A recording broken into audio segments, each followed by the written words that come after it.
back to the Unarmored Talk Podcast, everyone. For all you listeners and viewers, I am still your host, Mario P. Fields. As you guys just know, recently we celebrated 4 years on the air, and that's in audio, all your audio platforms. And thanks, I so much appreciate it, Eric, the hand clap, and YouTube. So thank you, everyone. And thank you so much. And we'll continue to bring some amazing guests who are making a choice. Again, it's their choice to remove their armor, to share a life event, whatever that life event is, and how emotions played into it, but how they thought through that event and improve the outcome of the that situation and subsequent situations. Remember, it's a choice unless you're insane. To think is a choice. Today, we have Mr. Eric Jones. I mean, he's a very humble guy. Learned a lot about him. And he's out in that SoCal, he's out in that West Coast area, That's but right. he's doing a lot of great things. I'm going to give him a chance to tell you all a little bit about himself. But one thing I love about Eric is he has dedicated his life as a humanitarian, and he does a lot of wonderful things in the charitable space.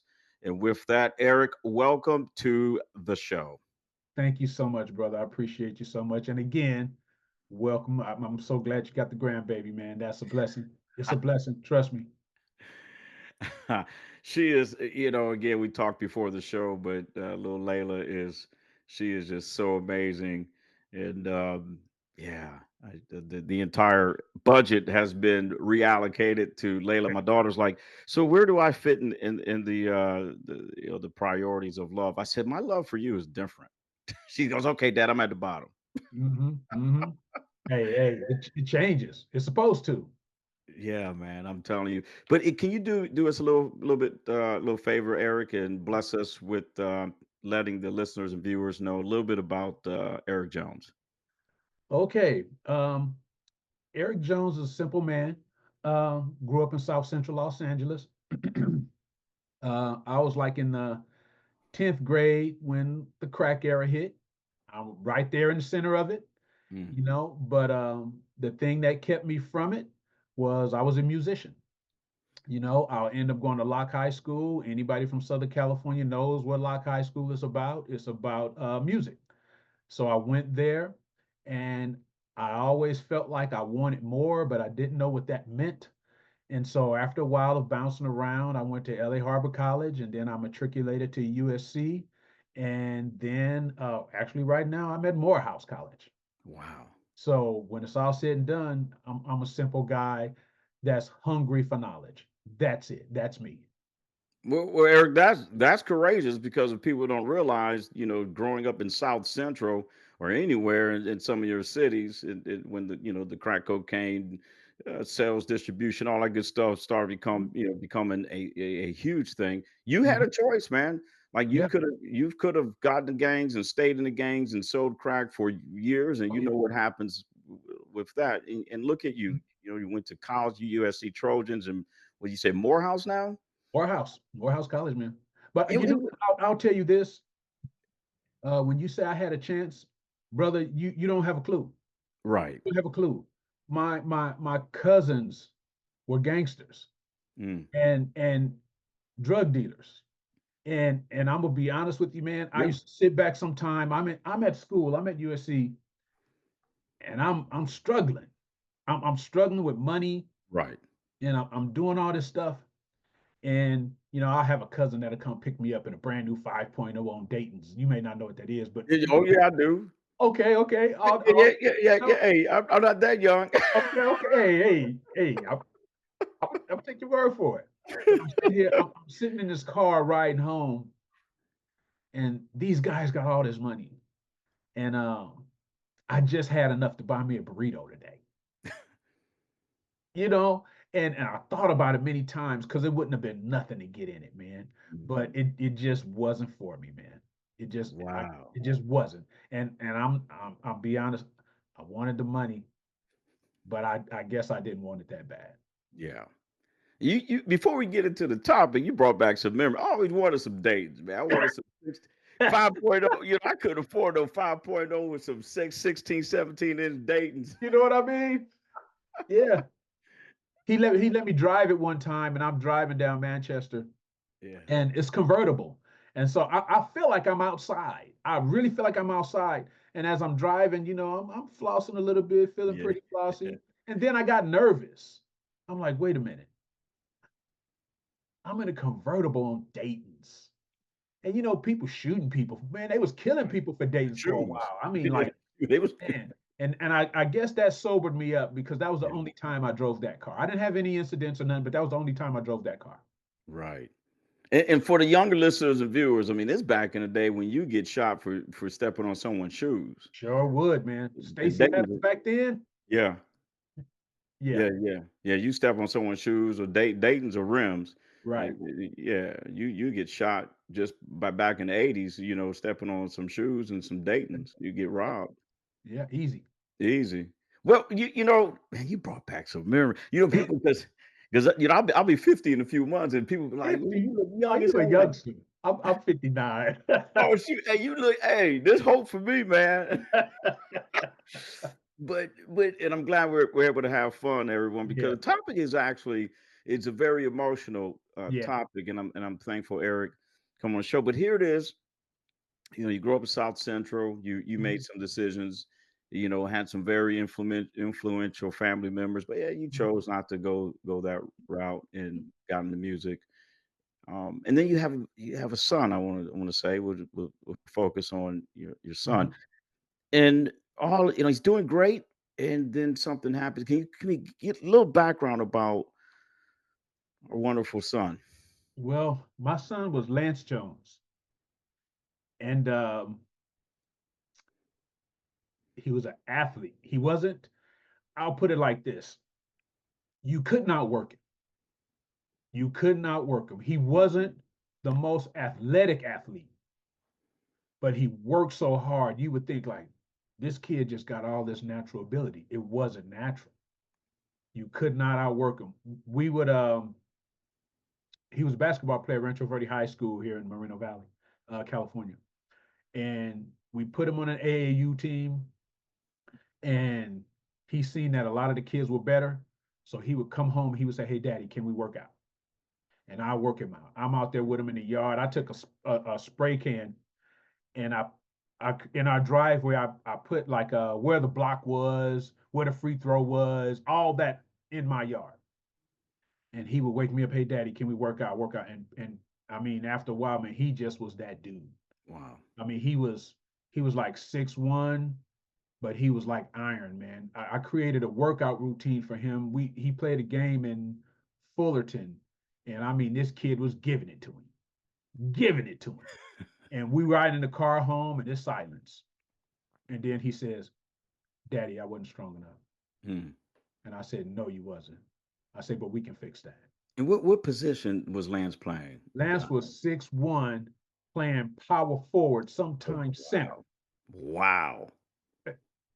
Just put it like this: think of Dennis Rodman without the antics. That's my Oh, boy. wow. That's my boy. Dennis Rodman without the antics. Guard anybody, no fear. Before every game, I would come up to him and we would hug. And I always tell him, show no mercy and show no fear, because nobody gonna show you none. Right. And so I started looking up exercises for him, and MMA exercises spoke to me. And I put a routine together for him, and we incorporated into his basketball, and it was a wrap, man. He was just a beast. I would talk to him because he would get super emotional in games, and I would tell him, "Look, man, you got to learn how to turn that off. You got to be a light switch. I have to give you license to turn it on the court, but you got to learn how to turn it off the court." And he Right. did, and he did.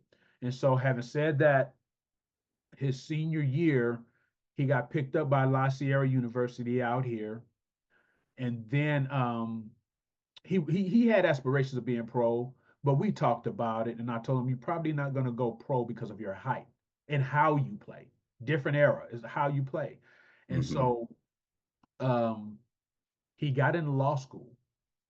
And I told him, "We need more lawyers as black men. We don't necessarily need any more basketball players." Right. He had made up his mind. He wanted to be a prosecutor for crooked cops. That was the goal. And so Um, he goes to law school. Second year in law school, man, he goes to the beach with some friends. They're drinking, having a good time. Yeah. On their way home, the guy who was driving runs into a pole in Orange County, and my son dies. Mm, He was 25. mm, Yeah. So, like I said, man, yeah. mm. But I I, I cherish that I had him, and that's why I say to people like you, cherish those people in your life. Um, I don't have any regrets, man, and the reason I can say that is because I was his dad, Yeah. not just somebody who was there, you know. And when something like that happens, I'm glad to say I don't have any regrets, you know. Yeah. Uh, yeah, that's where it's at, man. That's the long and short of it. And Eric, and again, man, there's never words anyone could say that and you and I've talked about this off air is to take away Right, grieving. Grieving's forever.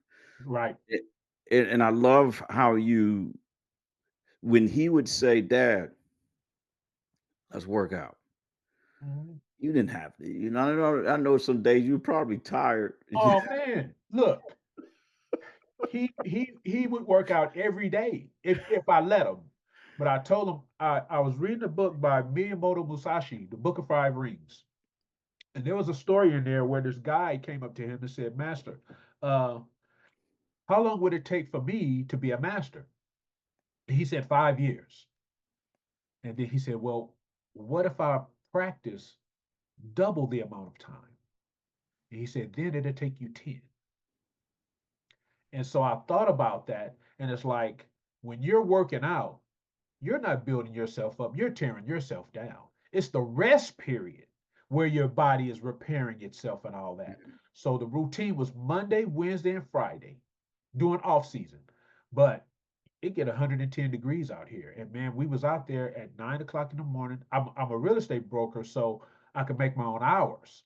So I would work around his schedule, and that's what we would do. So yeah, And the other thing that I hope the listeners and viewers got, Eric, and I want to highlight is how you said that you weren't just a father, you yeah. were involved, Oh man, and yeah, yeah, and and and how that played a role in your grieving process. How yeah, where, like you said, it wasn't you wake up one day and Lance is gone, and now you're reflecting, going, "Dang, yeah, man, I never was there, or I yeah, never worked out with, I never went to a game." And I think that's critical because, like you said, we all don't know when we may yeah. lose if we have a Right, child, and for this episode, a son. right. And so, as this devastating event occurs, from my basic understanding, you just didn't just stop with life. Can No, you tell us a little bit about what you started to do after you lost your wonderful son, Lance? well, I have another son. Lance was my oldest. My youngest is 2 years younger. Hmm. He played football. I had one in basketball, one in football, and my wife, of course. And real talk, man, we just leaned on each other. We had to. We leaned on each other. I would say out of all of us grieving, I probably grieved the most. Yeah. But that's still nothing. Grief is I guess is relative. You know what I mean? But since I was there so much, Hmm. um, I knew him better than anybody. And so, I tried to just throw myself into work and books and stuff like that. But like I said, I didn't have any regrets, and man, that helped. It just did. You Yeah. know, I would say, and man, this is gonna sound so bad, but I'm gonna tell you anyway. Um, he didn't have any kids. And you tell your kids all the time, don't have kids until you're ready. Don't have kids until you this. Don't have kids until you that. He was the perfect guy to have a kid. Mm, mm, mm. He asked me one time, he said, "Dad," he said, "I don't think I'm gonna be a good dad." And I said, "Why you say that?" He said, because I'm selfish. He said, I'm selfish. He said, I like to do what I like to do and all this. And I said, you know what, man, you're going to be a great dad because you recognize where you're weak at already. Mm-hmm. I said, you're going to be a great dad. And so now there's no legacy from him except in memory. You know what I mean? Yeah. And so I struggle with that. Like, should I have told him to not have kids? Should I have told him, have as many kids as you need to have? But that doesn't mean he would have been a good dad. We never know. Yeah. But I'm just saying that's something that I think about. Like that's why I tell you with your grandchild. Don't let anybody tell you anything about your grandchild, man. You do what Mm-hmm. you need to do. You do what you want to do. Do what you want to do. Somebody, you shouldn't do that for her because she got it. If you don't want to have it, don't bring it over here. Or better yet, send it in the mail. And you don't want to have it, take it from her. I mean, that's just my opinion on that.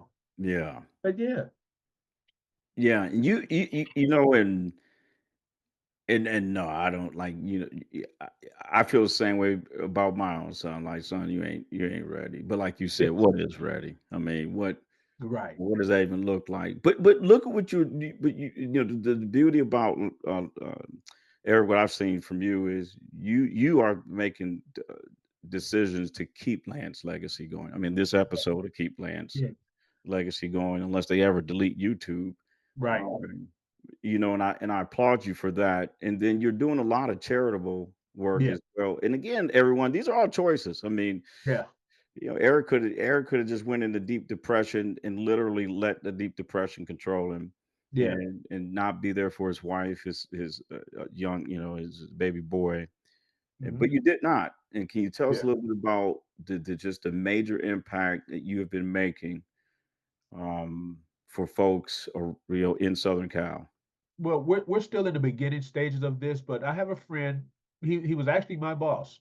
Yeah. Uh, his name is John Taylor, and he asked me to go to lunch with him one time, and I went to lunch, and he said, "You know what, Eric? I watched how you raised your sons, and I watched Mhm. how you used to work with these kids at the school on the weekends, and nobody paid you. You just did it." And he said, "You're great with young men." And I said, "Thank you. I never looked at myself as being great with anybody. Uh, but he said, "You know what, man? You should open a group home." And I'm like, "A group home?" I like that never entered my mind for any reason. And he said, "No, man." He said, "They can learn a lot from you." And so I thought about it. Me and my wife talked about it. We prayed about it. I prayed Yeah. about it. And I said, "You know what? I used to go to these AAU games, and I would be the only dad in the stands for practice. I Mm. went to my son's practice. If I missed a game, it wasn't a big deal because I'm at the practice 4 days a week, you know? So, but we was at the games too, but still. Mhm. So I thought about it, and I'm looking at how many kids are on the court and on the football field with their mom, but no dads, you know? And I'm like, we got to try to fix that. I don't know Mm. how. I don't know how to fix that. But I said, if I can get a group home and just give some of those kids some of the wisdom that I have, I can't make you take it, but I can offer it. If you take it, you'll have a better life because not only will you have your life, but you'll have my experience trying to guide you through life.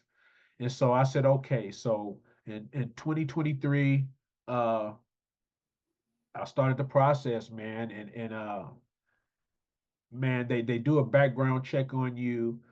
They did the background check on me, and I didn't hear any information. And I called them like, "Well, I don't hear any information." They said, "Well, we kicked you out the system." I said, "Why you kicked me out the system? I haven't done anything." They said, "Oh, well, we tried to reach you because you wasn't affiliated with anybody." I'm like, "No, I'm creating a business myself. I'm not supposed to be affiliated with anybody." Right. So we got that all straight last December. And so I just did my final orientation just last Wednesday, man. So I'm at the stage now where now I can buy a house. So I set up thank you, brother. I appreciate that. I I uh I set up a nonprofit business to help fund the LLC and other group homes. And I'm also going to create my own group home. So I have a nonprofit organization and an LLC. Right now, the nonprofit organization is up and running full blast, and then the group home will be coming as soon as we buy a house and I submit all that stuff to the state. And so that's it. That's it in a nutshell, man. Man, that is wonderful. The power of a father and the Oh man, power of a father being intentional, man, when it yeah, comes to raising the kids, and for this episode, a son or yeah, sons. yeah. I could hold you on here forever, and I would love to. But you guys know every episode, I don't want to be selfish Hmm. because you guys know. But what a powerful person!